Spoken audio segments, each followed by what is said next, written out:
बात करेंगे अपने किलकारी क्लासरूम की, जो है स्टोरी सेक्शन या कथाघर।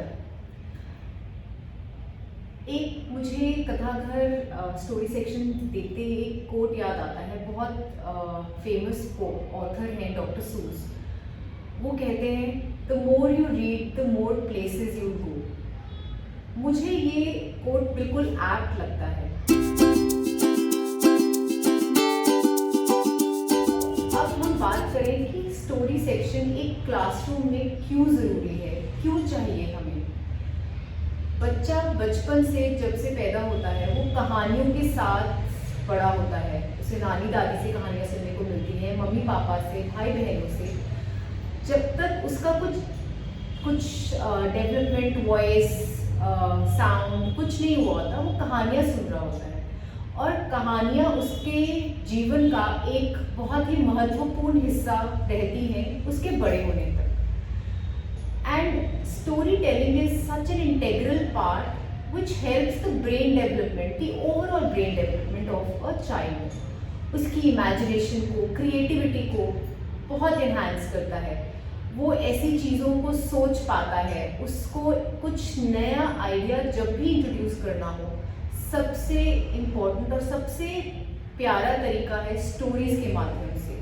स्टोरीज के माध्यम से हम बच्चों को बहुत सी नई चीज़ों से रूबरू करा सकते हैं। और स्टोरीज से बच्चे की लैंग्वेज डेवलपमेंट में बहुत मदद मिलती है। वो नए शब्दों को सुनता है, नए आवाज़ों को सुनता है, और उसके वोकैबुलरी में उन सब का इजाफा होता है, उन सब की बढ़ोतरी होती है। एंड हम ये ना भूलें कि स्टोरीज के माध्यम से बच्चा इमोशनली भी कनेक्ट होता है और अपने एनवायरनमेंट के साथ भी उन इमोशंस को एक्सप्रेस करने की कैपेबिलिटीज़ उसमें डेवलप होती हैं। स्टोरी टेलिंग से बच्चा अपने सोशल एनवायरनमेंट के साथ बहुत अच्छे से कनेक्ट कर सकता है और उनके साथ रिलेशनशिप्स को मेंटेन करना सीख सकता है, उससे कोप करना सीख सकता है, जो उसकी ग्रोथ के लिए बहुत ही इम्पोर्टेंट है।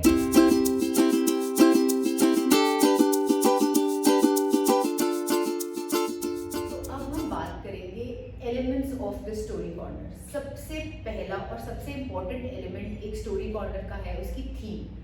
जैसा कि आप देख सकते हैं कि हमने ये थीम जो चूज करी है वो एक रूरल थीम है। उस रूरल थीम को हमने वर्ली आर्ट के थ्रू डिपिक्ट किया है। ये वर्ली आर्ट की पेंटिंग भी हमारे वॉलंटियर्स ने ही करी है। हम चाहते थे कि we should remain connected to our roots and get that into the classroom also. हम में से बहुत सारे लोग ऐसे हैं जिनके जो विलेजेस को बिलोंग करते हैं, जो वहाँ से आते हैं और अभी भी ट्रैवल करते हैं। तो we want to respect that and get that into the classroom in front of other kids, ताकि वो इस हिस्से से, इस रूरल बैकग्राउंड, इस हिस्से से डिस्कनेक्टेड ना हो जाएं। उसके साथ हमने यहाँ पे एक पेड़ भी बनाया है। ये पेड़ न्यूज़पेपर्स और कार्डबोर्ड से बना हुआ है। इस पे भी हमने सिटिंग स्पेस दी है ताकि बच्चे यहाँ भी बैठ सकें।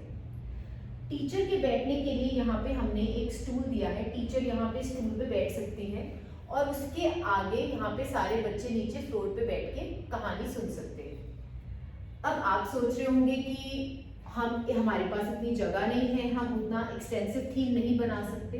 तो भी कोई बात नहीं है, तो हम कुछ चीज़ों की मदद से उस थीम को डिपिक्ट कर सकते हैं, जैसे कि एक क्राउन या टीचर ने रोब पहन लिया। जैसे ही टीचर रोब पहनेगी बच्चों को पता चल जाएगा कि अब कहानी सुनने का वक्त हो गया है और वो फटाफट से उस टीचर के पास आ जाएंगे और बैठ जाएंगे एक मज़ेदार कहानी सुनने के लिए। जैसे कि आप देख सकते हैं, ये हमारा पपेट थिएटर है जो हमारे स्टोरी कॉर्नर का सेकंड एलिमेंट है और बहुत ही फेवरेट एलिमेंट होगा बच्चों का। इस पपेट थिएटर को हमने खुद बनाया है। इसका पर्पस ये है कि बच्चे अपनी क्रिएटिविटी अपने माध्यम से कहानियाँ प्रेजेंट कर सकें। तो हमने यहाँ पे कुछ पपेट्स बाजार से खरीदे हैं जो हैंड पपेट्स हैं, और कुछ पपेट्स हमने खुद बनाए हैं। हम इनकी मदद से भी कहानी सुना सकते हैं, और ना कि टीचर पर बच्चे भी इसके थ्रू अपनी कहानियां सुना सकते हैं। अब अगर बच्चे को ये कहानी सुनानी है एक डक की, तो वो इस पपेट के थ्रू हेलो हेलो एक कहानी सुना सकते हैं और डिफरेंट पात्र बन सकते हैं और अपनी इमेजिनेशन को नई दिशा में लेके जा सकते हैं। अब हम बात करेंगे अगले एलिमेंट की स्टोरी कॉर्नर के, जो है एक फेल्ट का स्टोरी बोर्ड। इसकी मदद से हम कहानियों में अपने पात्रों को, अपने कैरेक्टर्स को इंट्रोड्यूस कर सकते हैं जैसे जैसे हम कहानी सुनाते जा रहे हैं। जैसे अगर आपने कहानी सुनानी है किसी बच्चे की जो एक घर में रहता है और उसके घर के पास एक पेड़ है और एक चिड़िया आती है उस स्टोरी के कैरेक्टर में, तो हमने ये फेल्ट से कट करके हम यहाँ पे उसको लगा देंगे। और जैसे जैसे स्टोरी बढ़ती जाएगी आप अपने कैरेक्टर्स को इस फेल्ट बोर्ड पे बहुत ही आराम से ऐसे रख के इंट्रोड्यूस कर सकते हैं। इस माध्यम से बच्चा विजुअली उस स्टोरी के साथ कनेक्ट हो जाता है। अब ये जो मटेरियल है ये एक फेल्ट शीट मार्केट में बहुत आराम से ऑनलाइन या दुकानों पे मिल जाती है। हमने जो कैरेक्टर्स या जो भी आपने डिपिक्ट करना है उसको भी इन्हीं फेल्ट शीट से कट किया जाता है।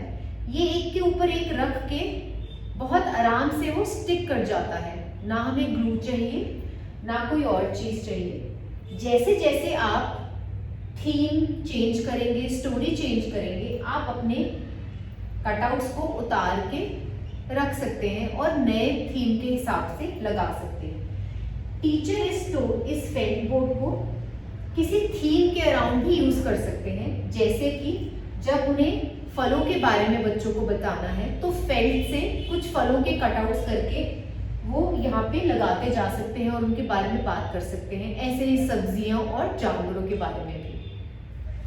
अब हम बात करेंगे कुछ और मीडियम्स की जिनकी मदद के साथ हम स्टोरी टेलिंग कर सकते हैं। पहला है स्टोरी बोर्ड। आप किसी भी कार्डबोर्ड पे या शीट पे कुछ सीन डिपिक्ट कर सकते हैं, ड्रॉ कर सकते हैं और कहानी सुनाई जा सकती है। बच्चा उस सीन के साथ कनेक्ट फील करता है। एक और तरीका है स्टोरी इन अ बैग। आपकी कहानी के अलग अलग किरदारों को, अलग अलग चीज़ों को आप इस बैग में डाल सकते हैं और जैसे जैसे आपकी कहानी बढ़ती जाएगी आप उन किरदारों को यूज कर सकते हैं और कहानी सुना सकते हैं। एक और बहुत ही प्यारा तरीका है पपेट शो का। यहाँ पे एक मछली की कहानी के लिए हमने ये पपेट शो बनाया है जो एक कार्डबोर्ड बॉक्स से बना हुआ है। उस कहानी के अलग अलग सीन्स को पेपर पे पेन ड्रॉ कर सकते हैं और एक रील की तरह हमने उसे बना दिया है। जैसे जैसे सीन्स बढ़ते जाएंगे, कहानी बढ़ती जाएगी, इन रील को आप खींच सकते हैं और ये मछली का हमने स्टिक पपेट बनाया हुआ है और वो उन सीन्स के साथ साथ अपना स्टोरी को आगे बढ़ा सकते हैं। जैसे कि यहाँ पे मछली अपने मम्मी पापा से बात कर रही है, यहाँ पे अगर मछली इस सीन में आ जाए तो वो अपने दोस्तों से बात कर रही है, तो बच्चा महसूस करता है उस किरदार के साथ, सारे कहानी के पात्रों के साथ एक जुड़ाव महसूस करता है।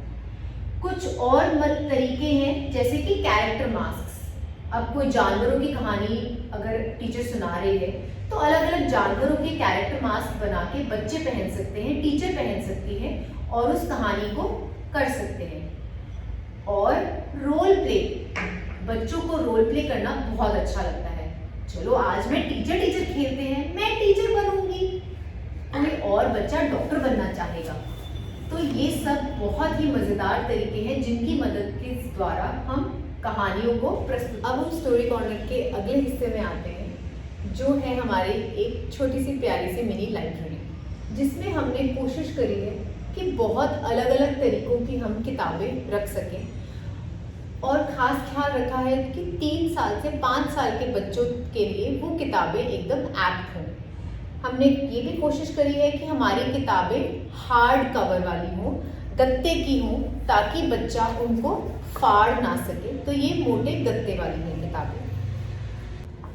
हमने इस मिनी लाइब्रेरी में ध्यान रखा है कि हम बच्चों के कुछ लोकल एनवायरनमेंट से जुड़ी किताबें जो उनकी डे टू डे लाइफ से उनको जोड़ती हैं, जैसे कि अम्मा साड़ी, ऐसी किताबें रखें और कुछ ग्लोबल किताबें भी रखें। अब हम बात करेंगे कि किताबों के क्या प्रकार हैं, किस किस टाइप की बुक्स हमें इन 3 से 5 साल के बच्चों के लिए रखनी चाहिए। एक किताब है पपेट्स बुक, जिसमें किरदार एक पपेट की तरह आप उसे यूज कर सकते हैं जब आप कहानी सुना रहे हैं। कुछ किताबें हैं जो टच एंड फील हैं। बच्चों का इस उम्र में सेंसरी ग्रोथ बहुत तेज होता है, तो कुछ किताबें हैं जिनमें टच एंड फील है, ताकि बच्चा उन्हें टच एंड फील करके महसूस कर सके। कुछ किताबें हैं जो फ्लैप बुक्स हैं। इसमें कुछ फ्लैप्स बने हैं जिसके पीछे किरदार छुपा हुआ हो सकता है, जैसे कि ये। जैसे जैसे कहानी बढ़ती जाएगी, बच्चे की क्यूरियोसिटी भी बढ़ेगी कि वो देखे कि कहाँ पे है किरदार। एक और है जो है वर्डलेस बुक्स। इस कहानी में कोई भी वर्ड्स नहीं लिखे हुए हैं, सिर्फ पिक्चर्स हैं। ये बच्चे की पूरी इमेजिनेशन पे है, वो इस कहानी को किसी भी डायरेक्शन में लेके जा सकता है। एक और तरीका है स्टोरी कार्ड्स की मदद से। ये कुछ बड़े साइज के हार्ड कवर गत्ते के कुछ पिक्चर्स हैं, स्टोरी के पार्ट्स। बच्चा इन्हें जोड़ के अपनी कहानी बना सकता है। एक और किताब है जिसमें मिक्स एंड मैच है। बच्चा ऐसे फ्लिप करके अलग अलग किरदारों को मिक्स करके शायद थोड़ा फनी हो सकता है।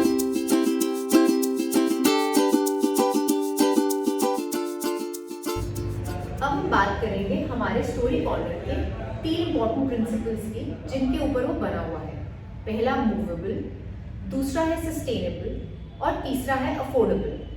हमने अपने स्टोरी कॉर्नर के एलिमेंट्स को मूवेबल बनाया है ताकि हम उन्हें शेयर कर सकें। जैसे कि ये पपेट थिएटर, ये व्हील्स के साथ मूव हो सकता है। इसे हम क्लास में कहीं भी रख सकते हैं और इसे हम दूसरी क्लास के साथ शेयर भी कर सकते हैं।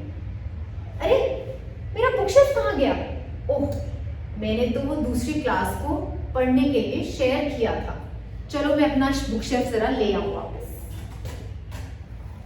हमने अपने बुकशेल्फ को भी व्हील्स के साथ ट्रॉली लगाई है ताकि हम उसे अक्रॉस क्लासरूम्स मूव कर सकें, दूसरे बच्चों के साथ इन किताबों को शेयर कर सकें। अब दूसरी चीज है सस्टेनेबिलिटी और अफोर्डेबिलिटी। हमने कोशिश की है कि हमारा स्टोरी कॉर्नर बहुत अफोर्डेबल हो, तो हमने जैसे ये puppet theatre discarded would say बनाया है। वॉलंटियर्स ने हमें ये डोनेट की है वुड्स, जो स्क्रैप वुड्स उनके घर में पड़ी थी, जिनसे ये पपेट थिएटर बना था। ये बुक शेल्फ हमने कार्डबोर्ड बॉक्सेस से बनाया हुआ है, जो ओल्ड कार्डबोर्ड बॉक्सेस है उनको जोड़ के बनाया हुआ है। छोटे कार्डबोर्ड बॉक्सेस की मदद से हमने बुक शेल्फ्स बनाए हैं जो दीवार पे लगाए जा सकते हैं। हमने ट्राई किया है कि हम एनवायरनमेंट को ना हार्म करें, कम से कम प्लास्टिक का यूज करें। जैसे कि ये जो ट्री बना हुआ है, ये न्यूज़पेपर और कार्डबोर्ड से बना हुआ है और हमने रीयूज करने की कोशिश करी है, जैसे कि ये स्क्रैप टायर। हमारा स्टोरी कॉर्नर, आई होप आपको अच्छा लगा हो और आपको कुछ आइडियाज भी मिले हो अपने क्लासरूम में ऐसा स्टोरी कॉर्नर बनाने के लिए। पर आपके पास अगर कुछ और आइडियाज हैं तो हमारे साथ ज़रूर शेयर करें कमेंट्स में और हमें भी इंस्पायर करें कुछ बेहतर बनाने के लिए। Thank you.